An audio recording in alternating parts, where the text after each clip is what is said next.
Good morning बच्चा लोग, कैसे हैं आप सभी? शानदार, बेहतरीन और जबरदस्त होंगे मेरे भाई। आज की क्लास में फिर से आपका स्वागत है। देखो मेरे भाई, हमारा चैप्टर चल रहा था 7वां कि जीव जनन कैसे करते हैं। इसमें हमने बहुत सारी चीजें पढ़ ली थी और आज तुम्हारी ये 8वीं 9वीं क्लास है मेरे भाई, है ना। इस क्लास में अपन क्या करेंगे? इस क्लास में अपन पुष्प में जनन के बारे में पढ़ रहे थे। किसके बारे में पढ़ रहे थे? पुष्पों में जनन के बारे में। तो मैंने तुम्हें बताया था कि पुष्पों में जो जनन है मेरे भाई, वो दो तरीके से, मतलब उसमें कितने तरीके के पुष्प होते हैं। पहली बात तो मैंने बताया था तुम्हें कि दो तरीके के पुष्प होते हैं, एक लिंगी और उभयलिंगी। एक लिंगी का मतलब कि ऐसा पुष्प जिसमें या तो स्त्री केसर हो या पुंकेसर हो, उसको हम बोलेंगे क्या? एक लिंगी। एक ऐसा पुष्प जिसमें दोनों ही चीजें हो, स्त्री केसर भी हो और पुंकेसर भी हो, उसको हम क्या बोलेंगे? उसको बोलेंगे उभयलिंगी या द्विलिंगी। ठीक है। इसके बाद में हमने पढ़ा कि जो पुष्प होता है, जो फूल होता है, उस फूल में जो पुरुष वाला भाग होता है, जो नर जननांग होता है, उसको हम बोलते हैं पुंकेसर। क्या बोलते हैं? पुंकेसर। दूसरी बात कि जो स्त्री वाला भाग होता है, जो मादा वाला भाग होता है, उसको हम बोलते हैं स्त्री केसर। क्या बोलते हैं? स्त्री केसर। यहां तक अपन ने बात कर ली थी। चलो एक बार फिर से थोड़ा सा मैं समझा देता हूं अगर कुछ रह गया था तो। देखो, लैंगिक जनन से मैंने बोला था कि मैं लैंगिक जनन से एक बार फिर से रिवाइज करा दूंगा। देखो, लैंगिक जनन जनन की वह विधि जिसमें नर व मादा दोनों भाग लेते हैं, लैंगिक जनन कहलाता है। या फिर बोल सकते हैं कि जनन की वह विधि जिसमें नर युग्मक शुक्राणु और मादा युग्मक अंडाणु भाग लेते हैं, क्या कहलाता है? लैंगिक जनन कहलाता है। क्या कहलाता है मेरे भाई? लैंगिक जनन। इसमें अर्धसूत्री विभाजन एवं निषेचन की क्रिया होती है। इसमें क्या होता है लैंगिक लैंगिक जनन में मेरे भाई? अर्धसूत्री विभाजन और निषेचन की क्रिया। दूसरी बात देखेंगे, आवाज आ रही है ना मेरे भाई सभी को? ऑडियो वीडियो क्लियर है मेरे भाई? चलो देखो, निषेचन क्या होता है मेरे भाई? निषेचन होता है कि नर युग्मक शुक्राणु और मादा युग्मक अंडाणु, इनके संलयन को हम क्या कहते हैं? निषेचन कहते हैं। क्या कहते हैं? निषेचन। अच्छा, नर युग्मक शुक्राणु, गतिशील जनन कोशिकाओं को नर युग्मक कहते हैं। क्या कहते हैं? गतिशील। गतिशील जो जनन कोशिकाएं हैं, ऐसी जनन कोशिकाएं जो गतिशील हैं, क्या है? गतिशील हैं, उनको हम बोलेंगे शुक्राणु। क्या बोलेंगे? शुक्राणु। अच्छा सर, दूसरी दूसरी होंगी जिनमें क्या होता है? भोजन का भंडार संचित होता है। क्या होता है? भोजन का भंडार संचित। तो जिन जनन कोशिकाओं में भोजन का भंडार संचित होता है, उन्हें हम कहते हैं मादा युग्मक। जैसे कि उसको बोलते हैं अंडाणु। मादा युग्मक को क्या बोलते हैं मेरे भाई? अंडाणु बोलते हैं। अच्छा, आगे बात करते हैं, लैंगिक जनन के लाभ क्या क्या है। हमने अलैंगिक जनन के लाभ देखे तो उसमें हमने पढ़ा था कि भाई बिना बीज के जो पौधे होंगे उनको भी हम उगा सकते हैं, जल्दी आ जाता है इसमें फल और फूल अलैंगिक जनन में, तो है ना। लेकिन इसके क्या क्या लाभ है इसमें देखेंगे। तो अलैंगिक मतलब लैंगिक जनन के लाभ, तो लैंगिक जनन उच्च विकसित प्रक्रिया है तथा इसके अलैंगिक जनन की तुलना में अनेक लाभ है। अब वो कौन कौन से लाभ हैं ये देखेंगे मेरे भाई। एक मिनट रुकेंगे, चलो देखेंगे कौन कौन से लाभ है मेरे भाई। यहां पे देखेंगे तो कौन सा है? लैंगिक जनन में वर्णों के नए संयोजन का अवसर मिलता है। नए संयोजन का क्या मिलता है? अवसर मिलता है। यह नई जातियों की उत्पत्ति में महत्वपूर्ण भूमिका निभाता है। मतलब जो नई नई जातियां होंगी, नई नई जातियां जो उत्पन्न होंगी, पैदा होंगी, उनमें मतलब कौन भूमिका निभाता है मेरे भाई? लैंगिक जनन भूमिका निभाता है। कौन निभाता है? लैंगिक जनन। अच्छा ठीक है गुरुजी, आगे बताओ। यह नई जातियों की उत्पत्ति में महत्वपूर्ण भूमिका निभाता है। इस जनन द्वारा उत्पन्न जीवों में काफी विभिन्नताएं होती है, जबकि अलैंगिक जनन में विभिन्नताएं नहीं थी। दूसरी बात, लैंगिक जनन संततियों में गुणों को बढ़ावा देता है, क्योंकि इसमें दो भिन्न तथा अलैंगिक असमानता वाले जीवों से आए युग्मकों का क्या होता है? संलयन। मतलब इसमें दो जीव होते हैं, जबकि अलैंगिक में तो क्या हो रहा था? एक ही जीव था। लैंगिक जनन में क्या होगा? दो जीव होंगे और दो जीव होंगे, वो क्या होंगे? अलग अलग क्या होगी? उनमें असमानता होगी। क्या होगी? अलग अलग असमानता होगी। तो उन असमानताओं वालों का क्या होगा? संलयन होगा, जिसके कारण क्या होगा मेरे भाई? नया जीव उत्पन्न होगा, जो कि क्या करेगा मेरे भाई? गुणों को बढ़ावा देगा। गुण बढ़ेंगे उसमें। क्या बढ़ेंगे? गुण।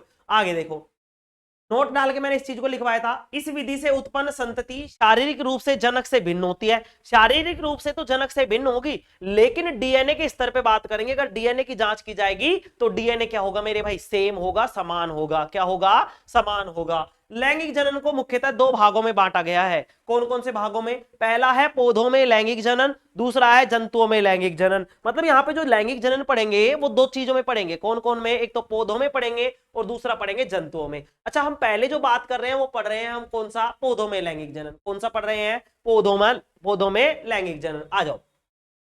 जनक पौधों द्वारा अपनी युग्मक कोशिकाओं, जनक जो पौधे हैं, जिन पौधों से हम दूसरा पौधा प्राप्त करेंगे, उन पौधों द्वारा अपनी युग्मक कोशिकाओं या युग्मकों का योग कर नए पौधे को जन्म देने की प्रक्रिया को पौधों में लैंगिक जनन कहते हैं। ठीक है मेरे भाई, जो ये पौधे होंगे ये क्या करेंगे मेरे भाई, जो अलग अलग पौधे हैं, क्या बोला है देखो इसने, जनक पौधों द्वारा अपनी युग्मक कोशिकाओं या युग्मकों का योग कर नए पौधों को जन्म देने की प्रक्रिया क्या कहलाती है, पौधों में लैंगिक जनन कहलाती है। आगे देखेंगे, पादपों में भी नर व मादा भाग पाए जाते हैं, ध्यान से समझ लेंगे। जो पादप होते हैं, ऐसा नहीं है कि हम जो जानवर हैं, जो जीव हैं, इनमें ही मतलब नर और मादा पाए जाते हैं, ऐसा नहीं है। पादपों में भी नर और मादा पाए जाते हैं, पादपों में भी क्या पाए जाते हैं, नर और मादा। अच्छा कौन कौन से पाए जाते हैं, देखो ध्यान से समझेंगे। पादपों में भी नर व मादा भाग पाए जाते हैं। अच्छा ये पाए कहां जाते हैं, तो पौधों के ये जनन अंग, ये वाले जो जनन अंग है मेरे भाई, मादा के और नर के, ये कहां पाए जाते हैं, पुष्पों और फलों के अंदर पाए जाने वाले बीज में। मतलब जो फूल होगा या फिर तुम्हारा फल होगा, उसके अंदर जो बीज पाए जाएंगे, उन बीजों में क्या होता है मेरे भाई, ये होते हैं कौन, नर और मादा भाग, नर और मादा भाग। पुष्प का नर अंग, पुष्प का जो नर भाग है, जो नर अंग है, को हम बोलेंगे पुंकेसर, क्या बोलेंगे, पुंकेसर। और जो तुम्हारा मादा वाला भाग है, मादा वाला जो अंग है, उसको बोलेंगे स्त्रीकेसर, क्या बोलेंगे, स्त्रीकेसर। अच्छा आगे देखते हैं, पुष्पी पादपों में जन्नांग, मादा जन्नांग मतलब स्त्री केसर, मादा जन्नांग को क्या बोलेंगे, स्त्री केसर। स्त्री केसर में क्या क्या आता है, ध्यान से समझेंगे। वर्तिकाग्र आता है, वर्तिका आती है, और अंडाशय आता है, वर्तिकाग्र, वर्तिका और अंडाशय। ठीक है, नर जन्नांग में क्या क्या आएगा, नर जन्नांग को बोलते हैं पुंकेसर, और पुंकेसर में आएगा मेरे भाई परागकोश, परागकण और तंतु, परागकोश, परागकण और तंतु। ठीक है, चलो आगे देखते हैं। आगे हमने देखा कि पुष्प दो प्रकार के होते हैं मेरे भाई, कितने प्रकार के होते हैं, दो प्रकार के। अच्छा कौन कौन से, एक तो होता है एकलिंगी पुष्प और एक होता है द्विलिंगी या उभयलिंगी पुष्प। ठीक है चलो, एक लिंगी पुष्प, जब पुष्प में पुंकेसर अथवा स्त्री केसर में से कोई एक जन्नांग उपस्थित हो तो उसे हम एक लिंगी बोलेंगे। मतलब एक ही लिंग होगा, या तो नर का या तो नर का होगा, मतलब या तो पुंकेसर का होगा या स्त्री केसर का होगा। अगर दोनों का है तो द्विलिंगी या उभयलिंगी बोलेंगे, अगर एक का है तो क्या बोलेंगे, एक लिंगी पुष्प। यहाँ पे उदाहरण याद रख लेंगे, पपीता, तरबूज आदि, और यहाँ पे याद रख लेंगे गुड़हल, सरसों आदि। ठीक है, यहां तक अपन ने पढ़ लिया था। अब हम लिखेंगे पुंकेसर, क्या लिखेंगे मेरे भाई, पुंकेसर। देखो मैं कल की तरह साथ साथ समझाता चलूंगा, कोई दिक्कत हो आप बताएंगे, कमेंट करेंगे मुझे। ठीक है चलो, चलो मेरे भाई लिखेंगे।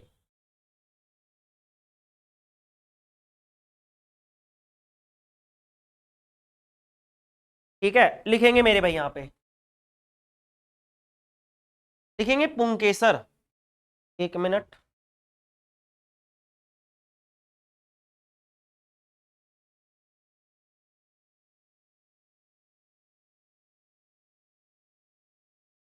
अब लिखेंगे पुंकेसर। चलो लिखेंगे पुंकेसर, हेडिंग डालेंगे मेरे भाई सभी।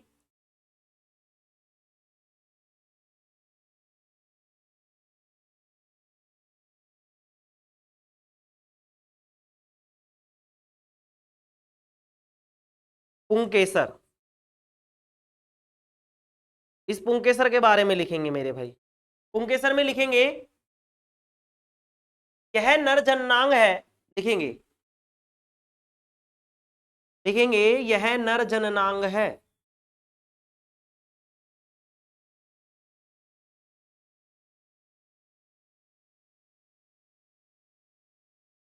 यह नर जननांग है, जो जो जो किस किस से मिलकर बना होता है बताओ। मैंने बताया था कि जो पुंकेसर होगा उसमें तीन भाग होंगे, कौन कौन से बताओ, कौन कौन से होंगे, कौन कौन से होंगे, बताएंगे सभी, बताएंगे कौन कौन से, परागकण, परागकोश और तंतु। तो लिखेंगे यह नर जननांग है जो परागकोश,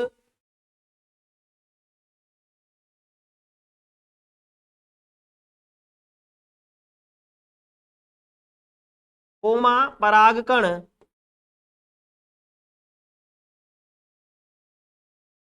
व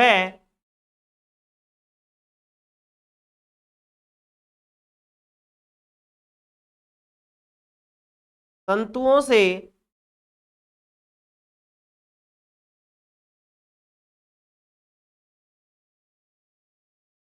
मिलकर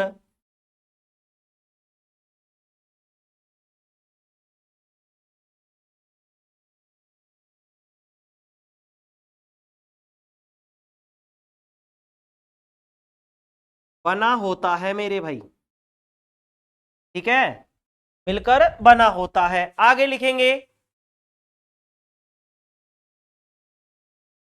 यह पराग कणों को बनाता है। 1 मिनट रुकेंगे भाई, 1 मिनट 1 मिनट, यहां से इसको हटाएंगे।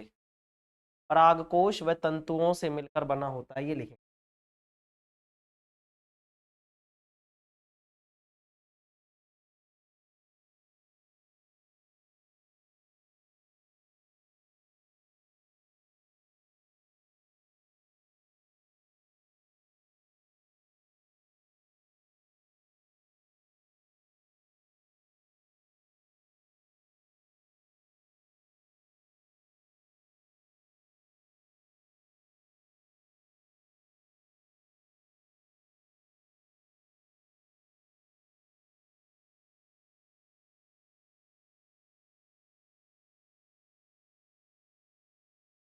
चलो इसी में लिखेंगे अपन, है ना।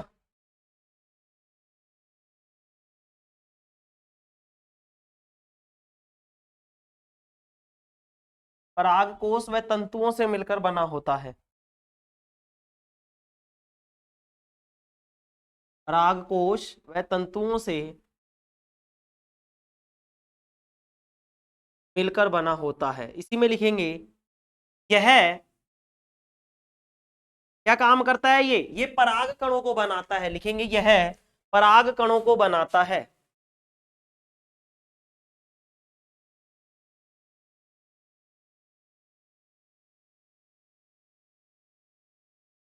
यह पराग कणों को बनाता है, यह पराग कणों को बनाता है, पराग कणों को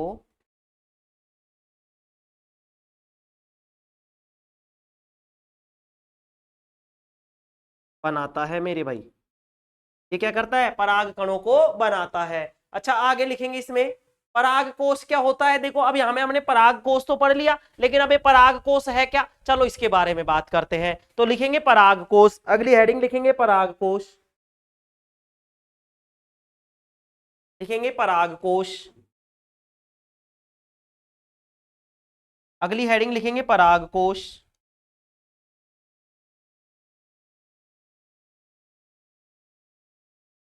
लिखेंगे पराग कोश।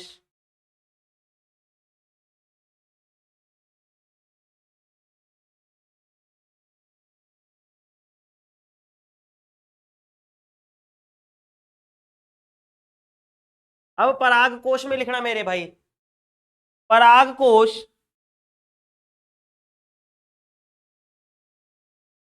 अब ये पराग कोश करता क्या है मेरे भाई, पराग कोश पराग कणों का संचय करता है, पराग कोश पराग कणों का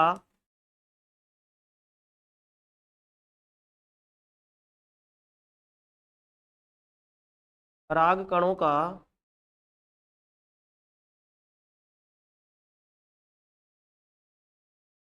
संचय करता है।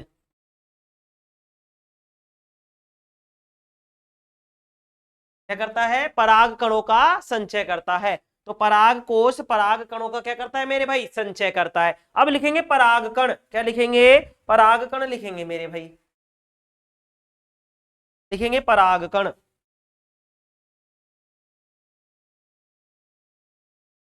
लिखेंगे पराग कण, अगली हेडिंग में डालेंगे पराग कण। जब ये पराग कण क्या है गुरुजी, इनके बारे में भी बता दो। तो ये लो मेरे भाई पराग कण के बारे में लिखेंगे, पराग कण पौधों में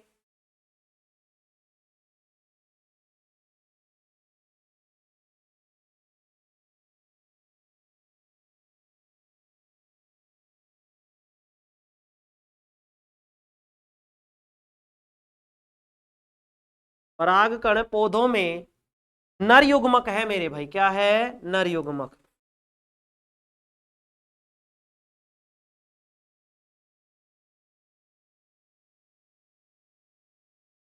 पराग कण पौधों में नर युग्मक है, क्या है मेरे भाई, नर युग्मक। क्या है, पराग कण पौधों में नर युग्मक है, जो लिखेंगे जो सामान्यतः, इसमें लिख लो चलो, लिखेंगे जो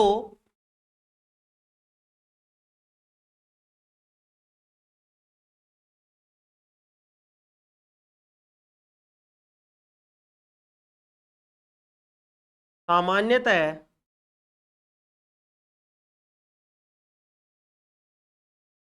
जो सामान्यतः लिखेंगे, जो सामान्यतः पीले रंग का, जो सामान्यतः पीले रंग का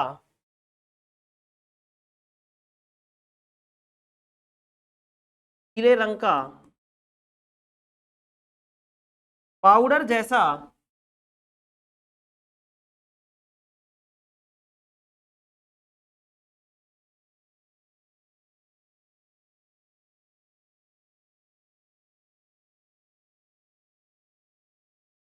चिकना पदार्थ होता है। पाउडर जैसा क्या होता है? चिकना पदार्थ होता है। पाउडर जैसा चिकना पदार्थ होता है।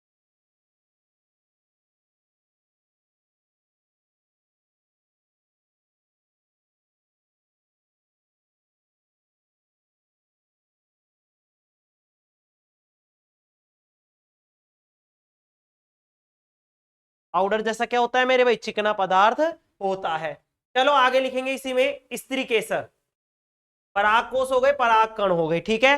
तंतु का मतलब तो मेरे भाई तंतु में तो कुछ है नहीं। चलो लिखेंगे अब इसमें, क्या लिखेंगे इसमें अगला? स्त्री केसर। क्या लिखेंगे? स्त्री केसर। केसर हो गया ना, अब लिखेंगे स्त्री केसर, डालेंगे हेडिंग स्त्री केसर।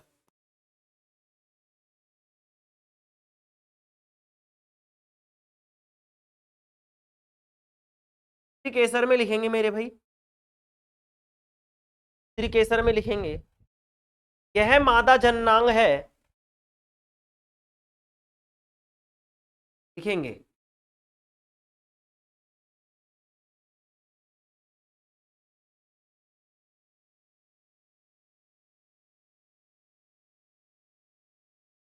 लिखेंगे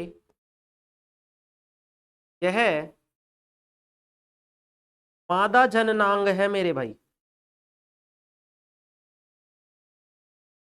यह मादा जननांग है जो, यह मादा जननांग है जो वर्तिका, वर्तिका कोमा, वर्तिकाग्र, वर्तिका वर्तिकाग्र एवं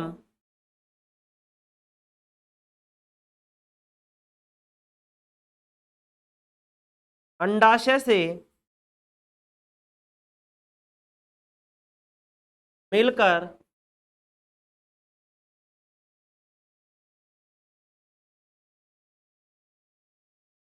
बना होता है। किस किस से मिलकर बना होता है? वर्तिका, वर्तिकाग्र और अंडाशय से मिलकर बना होता है। लिखेंगे यह पुष्प के केंद्र में स्थित होता है, लिखेंगे यहीं पे यह,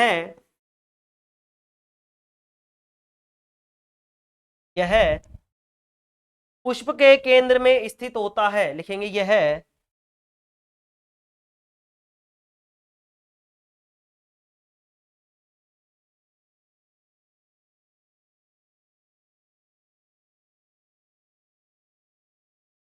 पुष्प के केंद्र में स्थित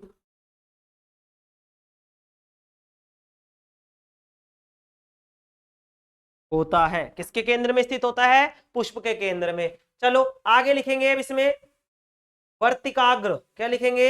वर्तिकाग्र लिखेंगे। चलो लिखेंगे वर्तिकाग्र। अब वे वर्तिकाग्र क्या होता है लिखेंगे, हेडिंग डालेंगे वर्तिकाग्र पर, देखता हूं कितना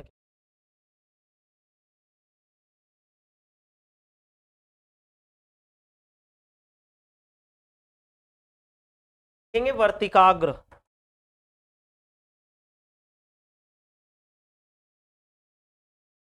हेडिंग डालेंगे वर्तिकाग्र,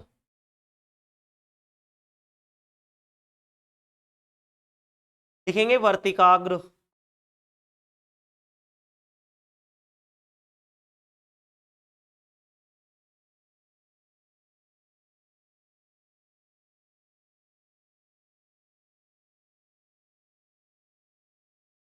वर्तिकाग्र में लिखेंगे यह पुष्प का वह मादा भाग है, लिखेंगे यह पुष्प का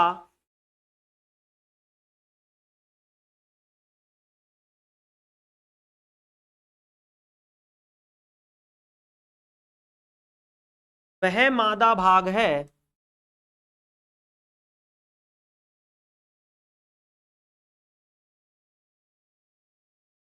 जिस पर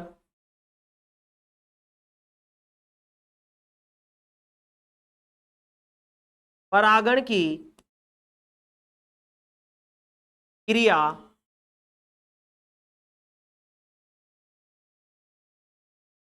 होती है। किसकी क्रिया होती है? परागण की क्रिया होती है। जिस पर क्या होती है? परागण की क्रिया। अब ये परागण क्या है गुरुजी? परागण कितने प्रकार का होता है, ये सारी चीजें भी समझेंगे। ठीक है, तो इसमें लिखेंगे कि यह पुष्प का वह मादा भाग है जिस पर परागण की क्रिया होती है। लिखेंगे यह चिपचिपा होता है। लिखेंगे यह चिपचिपा होता है। यह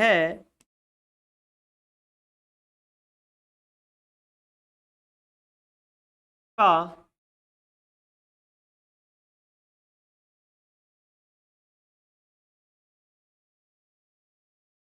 होता है। यह क्या होता है मेरे भाई? चिपचिपा होता है। ठीक है, चलो वर्तिका आकर के बाद में लिखेंगे वर्तिका। लिखेंगे एक बार, फिर मैं समझाऊंगा, चित्र के माध्यम से समझाऊंगा मेरे भाई, है ना, चित्र के माध्यम से समझाऊंगा। अभी लिखेंगे, चलो वर्तिका आकर के बाद में लिखेंगे वर्तिका। लिखेंगे वर्तिका।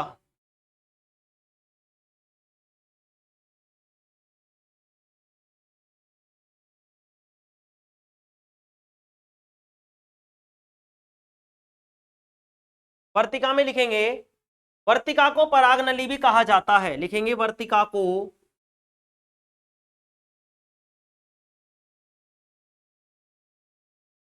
वर्तिका को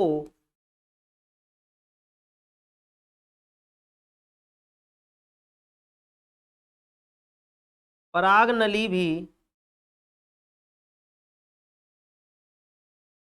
कहा जाता है। क्या कहा जाता है? परागनली। वर्तिका को परागनली भी कहा जाता है। चलो मैं इसको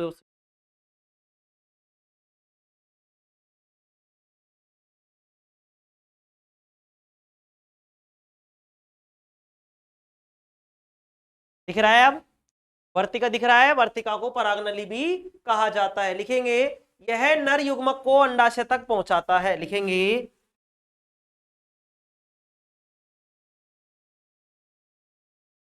यह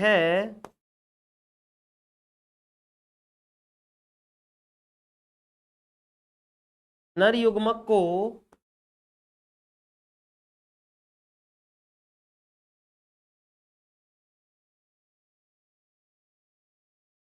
अंडाशय तक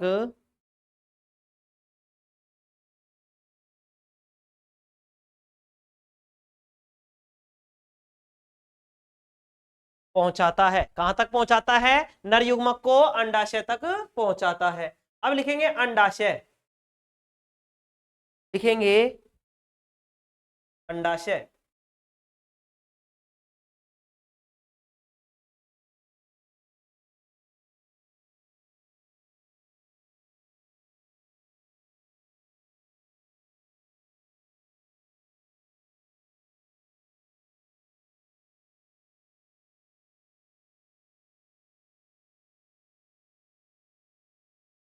चलो अंडाशय लिखेंगे। अब क्या लिखेंगे? अंडाशय लिखेंगे। ठीक है, चलो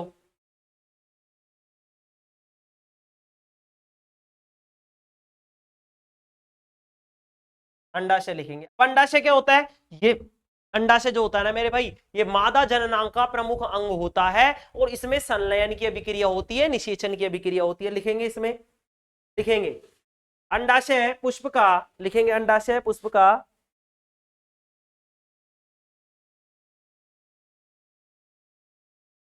चलो लिखेंगे अंडाशय। अंडाशय के बारे में लिखेंगे।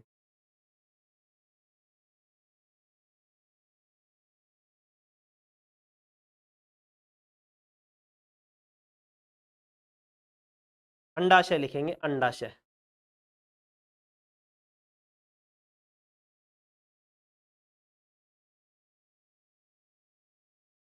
लिखेंगे अंडाशय पुष्प का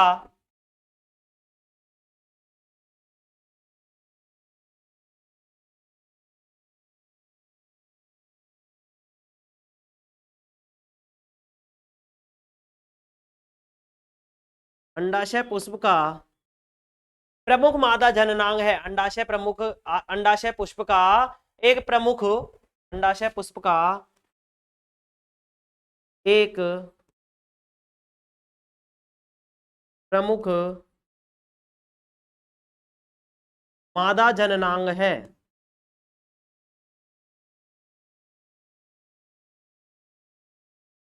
मादा जननांग है, ठीक है। तो अंडाशय क्या है मेरे भाई, पुष्प का एक प्रमुख मादा जननांग है। अच्छा ये क्या काम करता है, लिखेंगे जहां संलयन, लिखेंगे जहां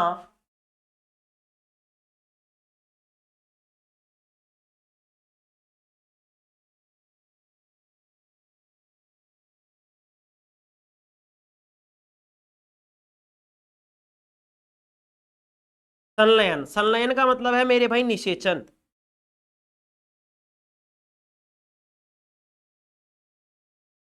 जहां संलयन निषेचन की क्रिया होती है, हाँ संलयन या निषेचन की क्रिया होती है, क्या होती है,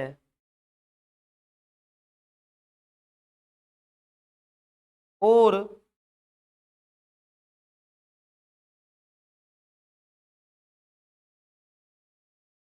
और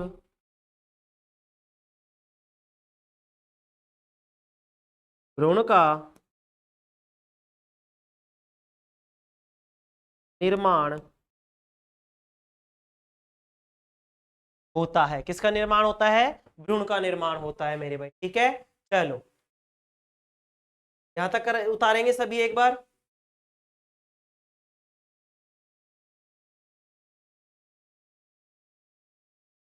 उतारेंगे सभी, तो इसको सही कर देता हूं मैं।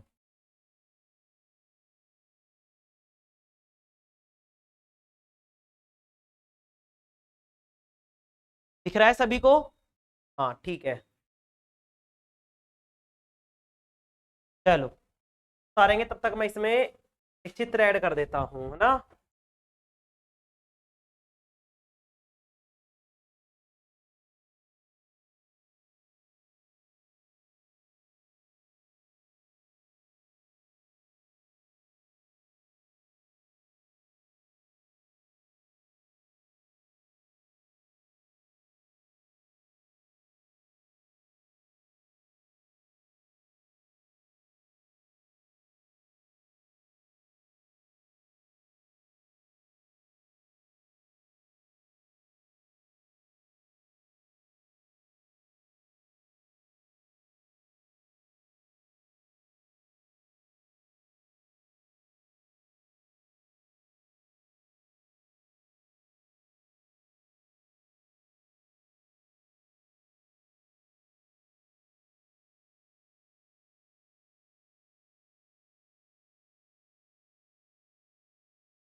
चलो दिख रहा है तुम्हें, ये पुष्प है, ये क्या है मेरे भाई, पुष्प। चलो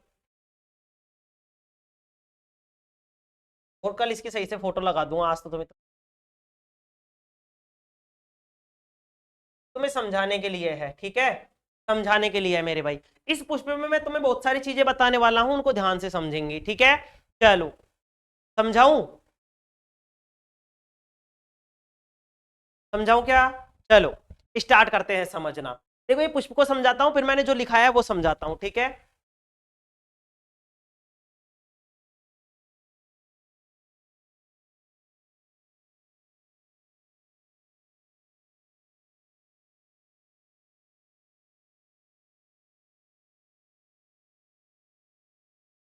चलो देखते हैं मेरे भाई, है ना। चलो देखे, हाँ देखते हैं। देखो ये है हमारा फूल, दिख रहा है तुम्हें फूल? हाँ गुरुजी दिख रहा है। ये देखो जो तुम्हें हरा वाला भाग, कौन कौन सा भाग जो मैं दिखाने वाला हूं उन पे गौर करते जाएंगे, ठीक है मेरे भाई। चलो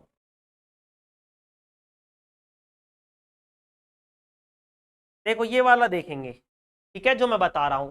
ये वाला जो भाग है देखो, गौर से समझते चलेंगे मेरे भैया ना। ये वाला जो भाग है,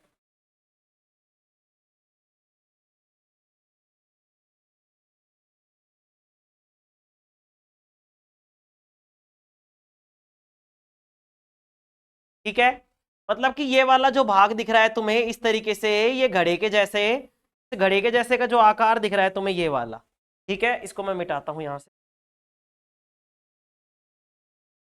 ये इस तरीके से जो आकार दिख रहा है तुम्हें मेरे भाई, इस तरीके से जो आकार दिख रहा है, कौन कौन सा, यहां से देखोगे, ठीक है, ये वाला।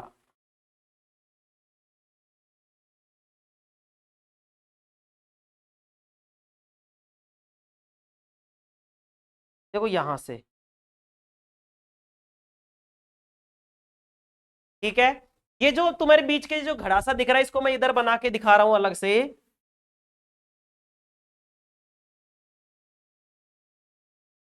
1 मिनट रुकेंगे, बना के दिखा।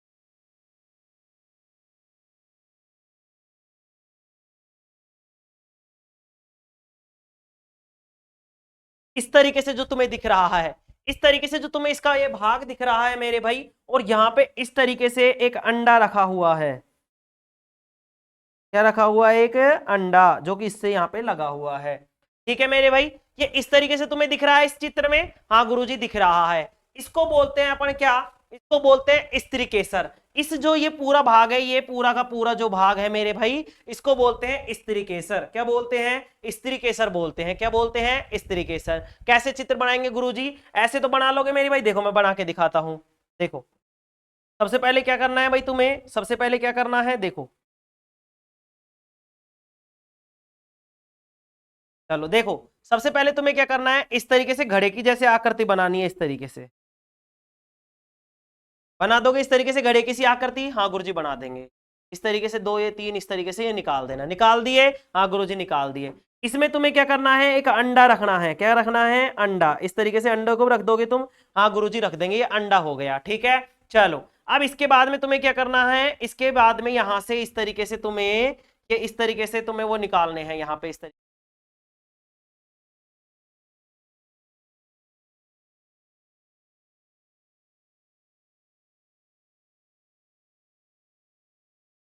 ठीक है, ऐसे ही इधर भी निकाल देने हैं तुम्हें।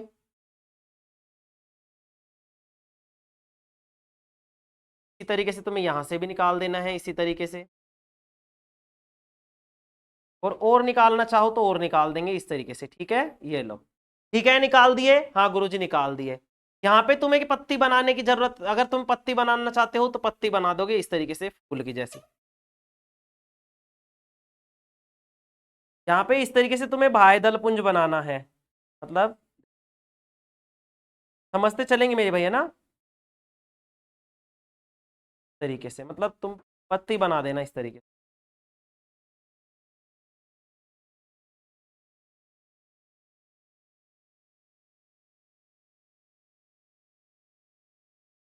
ठीक है, इस तरीके से पत्ती बना देना, ये लो। ठीक है, यहाँ पे इस तरीके से तुम्हें ये बनाना है, और इस तरीके से ये तुम्हें दिखा देना है। ये बन गया तुम्हारे पुष्प वाला चित्र, ठीक है। अगर ये नहीं बनाना तो मेरे भाई देखो, इस तरीके से तुम्हें इसको हटा सकते हो, अगर हटाना चाहो तो। ये जो पंखड़ियां सी लगाई है अपन ने, इनको हटा दो, ठीक है। इस तरीके से तुम चित्र बना सकते हो, ठीक है। ये किसका हो गया? तुम्हारे पुष्प का चित्र हो गया। किसका चित्र हो गया? पुष्प का। देखो ऐसा ही है या नहीं है, थोड़ा थोड़ा सा मिलता जुलता है या नहीं है? हाँ गुरुजी इसी तरीके से है इसी तरीके से। तो अब ध्यान से समझने का प्रयास करेंगे। क्या करेंगे? ध्यान से समझने का प्रयास करेंगे। क्या क्या समझेंगे? देखो वो तो चित्र मैंने बनाना सिखा दिया, किस तरीके से बनाना है, बनाने का पता चल गया, किस तरीके से बनाना है, हाँ गुरुजी पता चल गया। अब यहाँ पे देखेंगे कि ये वाला जो भाग है इसको बोलते हैं स्त्री केसर। क्या बोलते हैं? स्त्री केसर। यहां से प्रश्न पूछ लेता है कि पुष्प की अनुप्रस्थ काट का क्षेत्र, अनुप्रस्थ काट का चित्र बनाइए, पुष्प की अनुप्रस्थ काट का नामांकित चित्र बनाइए और इसके भागों को समझाइए। तो इसके भाग मैंने तुम्हें लिखाए हैं, दोनों को सब कुछ समझा रहा हूं, ठीक है। तो तुम्हें भी इसी तरीके से समझाना है लिख लिख कर, ठीक है। चलो देखो, ये पूरा का पूरा जो भाग है ना मेरे भाई, ये जो घड़े के टाइप में बन रहा है इस तरीके से, इसको बोलते हैं अपन, जो ये पूरा का पूरा दिख रहा है तुम्हें, यहां से ध्यान से समझे। चलो देखो, इस तरीके से जो तुम्हें दिख रहा है,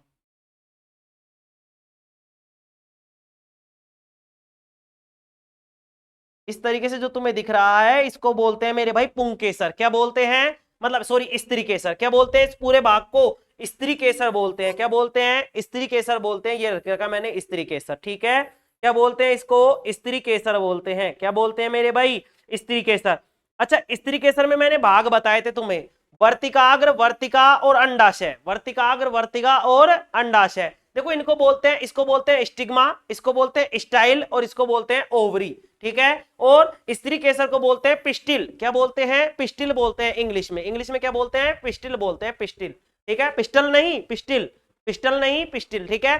चलो ठीक है, आगे देखेंगे अब इसमें पहले तो कि ये जो अंडे जैसा जो यहाँ पे अंडा जहां पर अंडा रहता है मेरे भाई, जहां पे अंडा रहता है उसको बोलते हैं अंडाशय। क्या बोलते हैं, अंडाशय, ठीक है। वर्तिका का मतलब मैंने तुम्हें बताया था एक तरीके से क्या है, परागनली। परागनली का मतलब है कि जो पुष्प होता है इसमें छोटे छोटे क्या होते हैं, परागकण होते हैं। क्या होते हैं, छोटे छोटे परागकण होते हैं मेरे भाई। क्या होते हैं, छोटे छोटे परागकण। क्या होते हैं, छोटे छोटे परागकण। ये परागकण क्या करते हैं मेरे भाई, यहां से होते हुए ही अंदर जाते हैं। यहां से होते हुए क्या जाते हैं, अंदर। तो ये जो जिस नली में से जा रहे हैं इसको बोलते हैं परागनली। ये जो यहां से यहां तक का जो हिस्सा है मेरे भाई, यहां से यहां तक का जो हिस्सा है इसको बोलते हैं परागनली। इस परागनली को ही बोलते हैं वर्तिका। क्या बोलते हैं, वर्तिका। वर्तिकाग्र का मतलब क्या है कि वर्तिका का अग्र सिरा, वर्तिका प्लस अग्र, तो आगे की जो वर्तिका है, मतलब कि ये जो वर्तिका का आगे का सिरा है इसको बोलते हैं वर्तिकाग्र। क्या बोलते हैं, वर्तिकाग्र बोलते हैं। क्या बोलते हैं, वर्तिकाग्र बोलते हैं, ठीक है। ठीक है, अब आ जाओ, ये तो स्त्री केसर का भाग हो गया। अब हम बताएंगे तुम्हें पुंकेसर का। किसका बताएंगे, पुंकेसर का बताएंगे। चलो पुंकेसर का देखते हैं।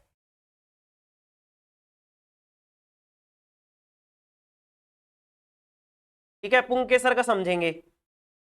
ये तुम्हारा स्त्री केसर का कंप्लीट हो गया। अब पुंकेसर का भाग कौन सा है, देखो ये जो ये तो था स्त्री केसर का, लेकिन अब ये जो बच रहे हैं ना ये वाला, देखो इस तरीके से देखेंगे।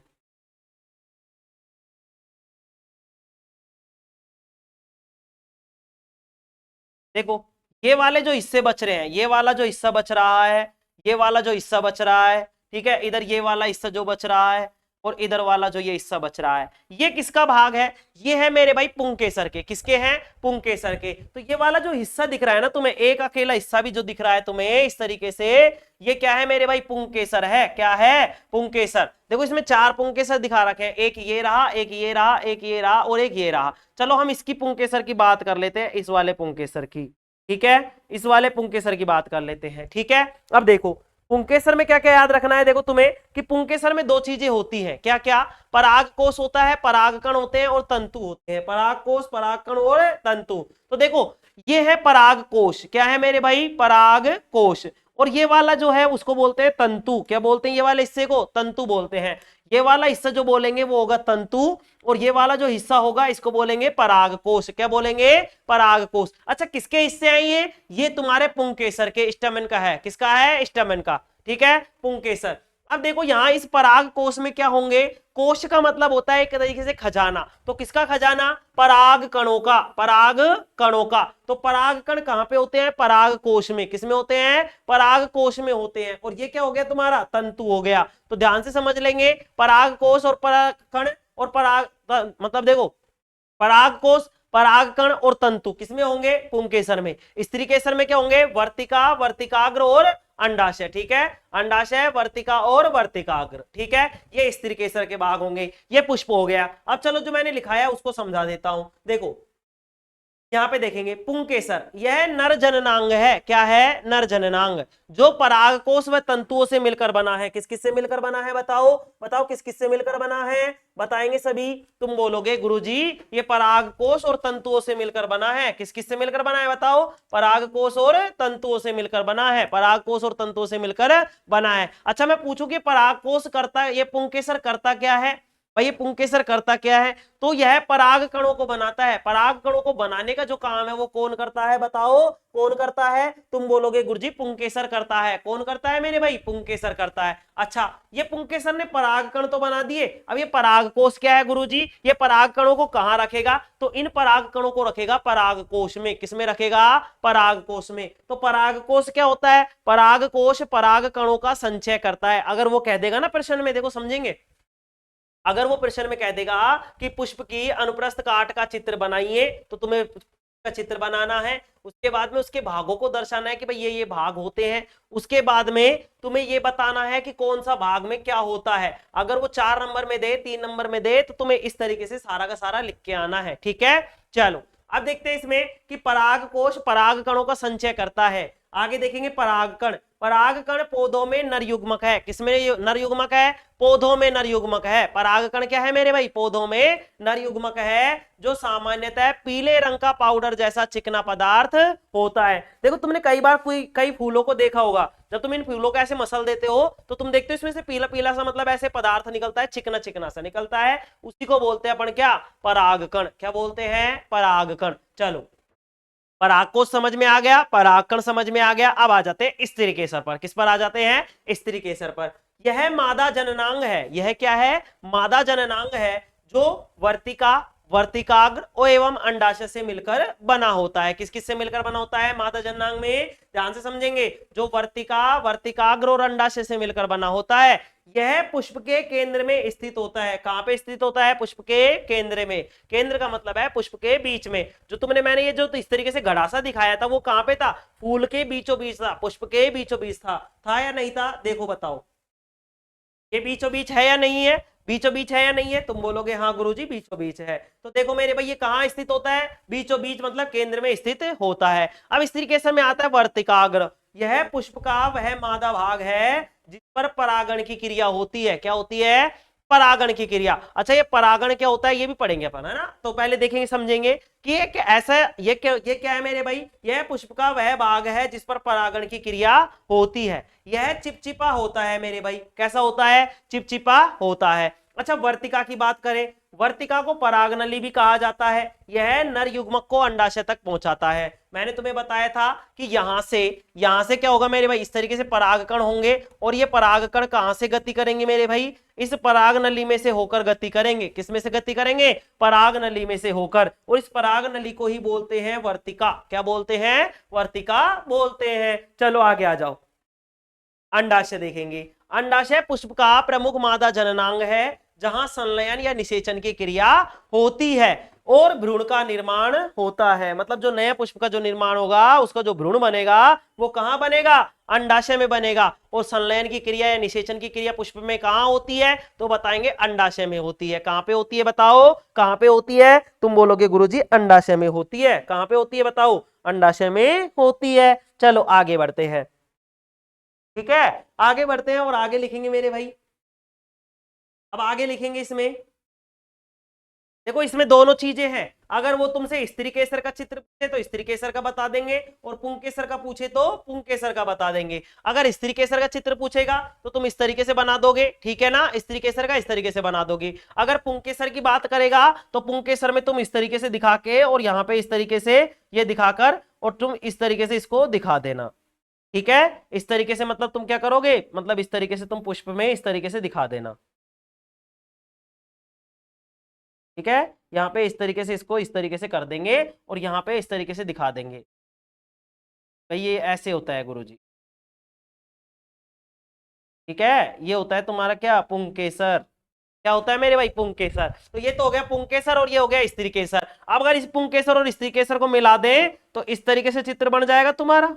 हाँ गुरुजी बन जाएगा। ये तुम्हारा अंडाशय बन जाएगा। तो ये किसका चित्र बन गया? तुम्हारे पुष्प का चित्र बन गया। तो अंडा, ये तो हो गया स्त्री केसर का, और ये किसका हो गया? पुंकेसर का। ठीक है, चलो स्त्री केसर और पुंकेसर। पता चल गया किस तरीके से करना है। स्त्री केसर का चित्र पूछेगा तो स्त्री केसर का चित्र बनाएंगे इस तरीके से, पुंकेसर का पूछेगा तो ये ओनली तंतु ये वाले इस तरीके से दिखाएंगे ओनली। ठीक है, चलो उसमें से अंडाशय को हटा देंगे, पुष्प में से अंडाशय को हटा देंगे, मतलब स्त्री केसर वाले भाग को हटा देंगे। देखो समझने का प्रयास करेंगे वापस एक बार, अगर समझ में नहीं आया तो एक बार फिर से समझ लेंगे कि भाई ये जो तुम्हारा पुष्प है, इस पुष्प में अगर ये बीच वाला हिस्सा हटा देंगे, ये वाला हिस्सा हटा देंगे, तो तुम्हारे पास बच जाएगा ओनली पुंकेसर वाला भाग। कौन सा भाग बच जाएगा? पुंकेसर। तो ये चित्र हो जाएगा किसका? पुंकेसर का। किसका हो जाएगा? पुंकेसर का चित्र हो जाएगा मेरे भाई। किसका चित्र हो जाएगा?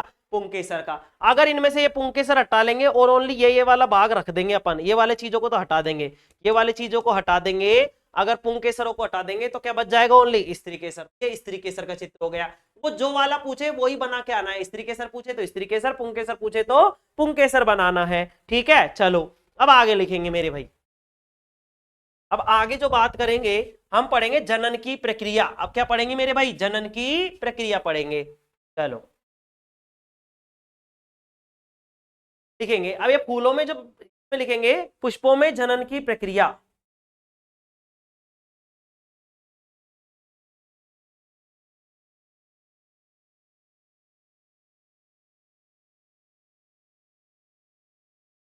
लिखेंगे पुष्पों में जनन की प्रक्रिया।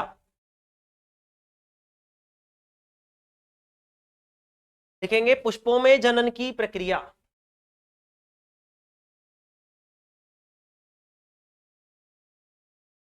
लिखेंगे पुष्पों में जनन की प्रक्रिया। भाई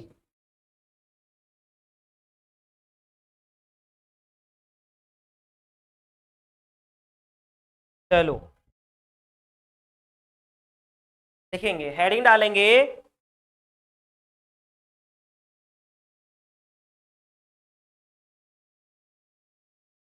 चलो लिखेंगे पुष्पों में जनन की प्रक्रिया।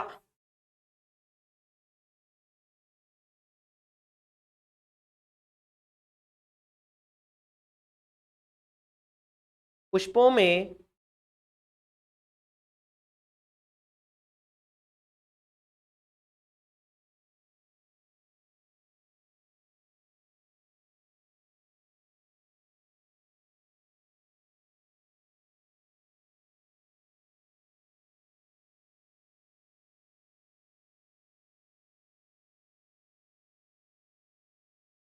जनन की प्रक्रिया।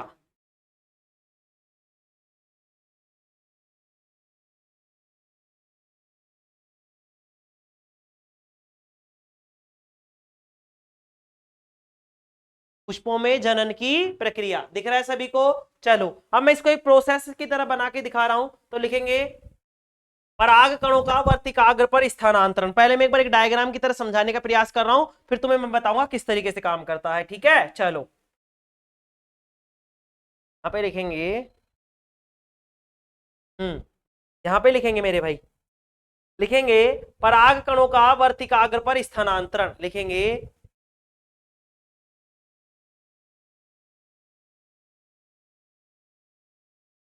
पराग कणों का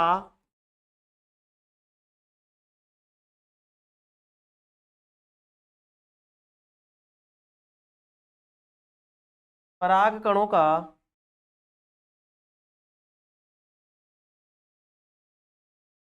पराग कणों का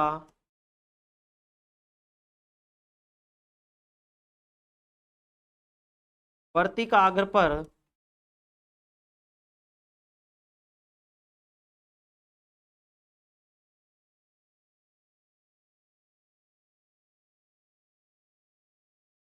स्थानांतरण। ठीक है, पराग कणों का वर्तिकाग्र पर स्थानांतरण। ठीक है, अब इसके बाद में क्या होगा? इसके बाद में होगा मेरे भाई परागण। क्या होगा? परागण होगा। अब लिखेंगे परागण।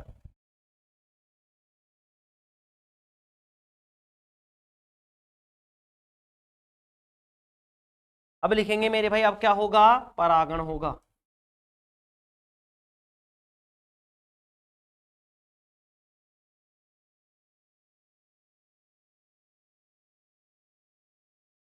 परागण होगा मेरे भाई। क्या होगा? परागण। ठीक है, अच्छा इसके बाद में लिखेंगे परगित जो पराग कण है। परगित क्या है? परागण।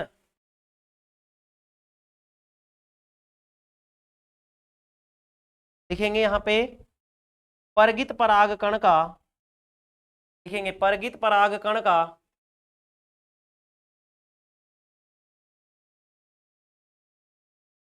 परगित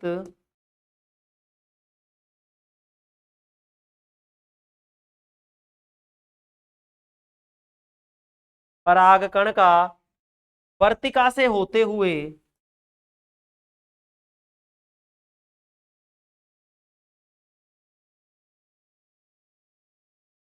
वर्तिका से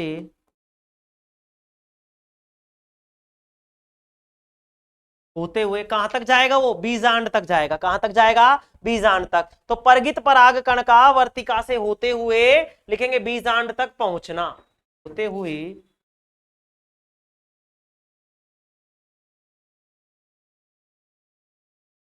बीजांड तक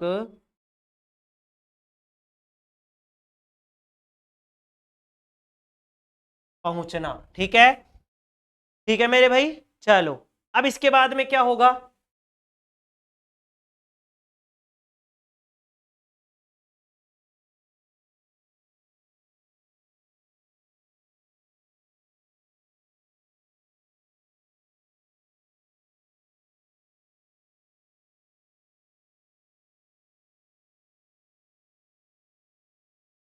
1 मिनट रुकेंगे।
सॉरी भाई, अब आवाज आ रही है, आवाज आ रही है क्या, हाँ चलो ठीक है।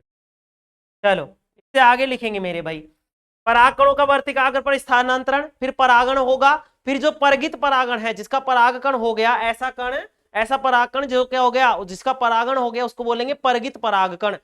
वर्तिका से होते हुए बीजांड तक पहुंचना, जब ये बीजांड तक पहुंच जाएगा तो मेरे भाई उसमें होगा निषेचन। क्या होगा मेरे भाई, निषेचन होगा। क्या होगा, निषेचन होगा। लिखेंगे निषेचन।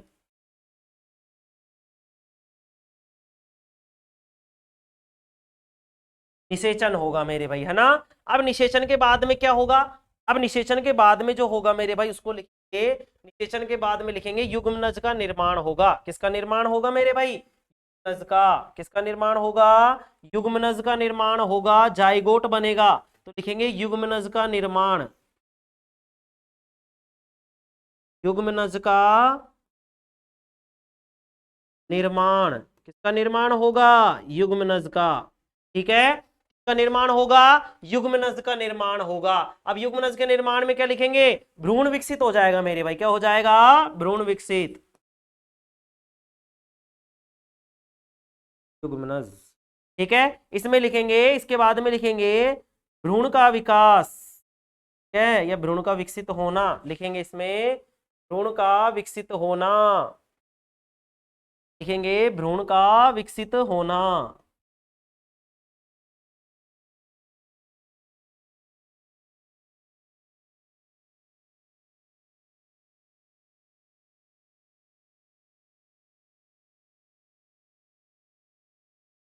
भ्रूण का विकसित होना, भ्रूण का विकसित होना। अच्छा, फिर इसके बाद में क्या होगा? इसके बाद में लिखेंगे कि भ्रूण का जब विकास हो जाएगा तो बीज का निर्माण होगा। तो लिखेंगे बीज का निर्माण, लिखेंगे बीज का निर्माण, ठीक है, लिखेंगे बीज का निर्माण होगा। लिखेंगे बीज का निर्माण।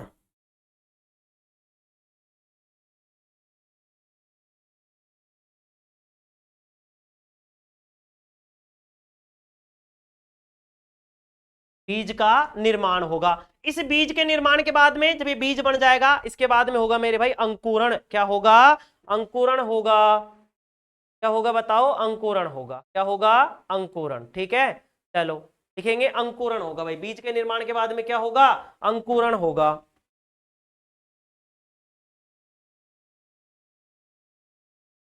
बीज के निर्माण के बाद में क्या होगा मेरे भाई? अंकुरण होगा। लिखेंगे अंकुरण। क्या होगा? अंकुरण होगा। क्या होगा? अंकुरण। अच्छा, अंकुरण के बाद में क्या होगा? नए पौधे का जन्म।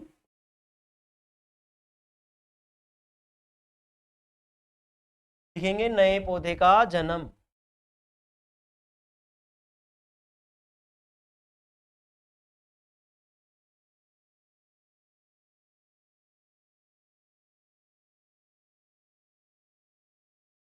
नए पौधे का जन्म होगा मेरे भाई।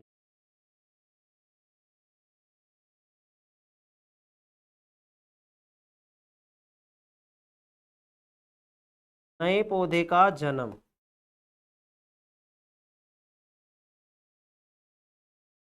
ठीक है, क्या होगा? नए पौधे का जन्म होगा। इस तरीके से क्या होगा मेरे भाई? नया पौधा बन जाएगा। क्या बन जाएगा? नया पौधा। अब देखो, एक मिनट, चलो मैं इसी को समझा पाऊंगा इतनी देर में, अपना क्या है टाइम हो जाएगा आज तो, ठीक है। कल अपन जो पढ़ेंगे वो परागण पढ़ेंगे कि परागण होता क्या है। तो देखो, पुष्पों में जनन की प्रक्रिया, इसमें क्या होता है कि परागकण जो होते हैं वो वर्तिकाग्र पर स्थानांतरण होता है। कैसे होता है? देखो ध्यान से समझेंगे। देखो कैसे होता है, जैसे मान लो इस तरीके से तुम्हारा क्या था,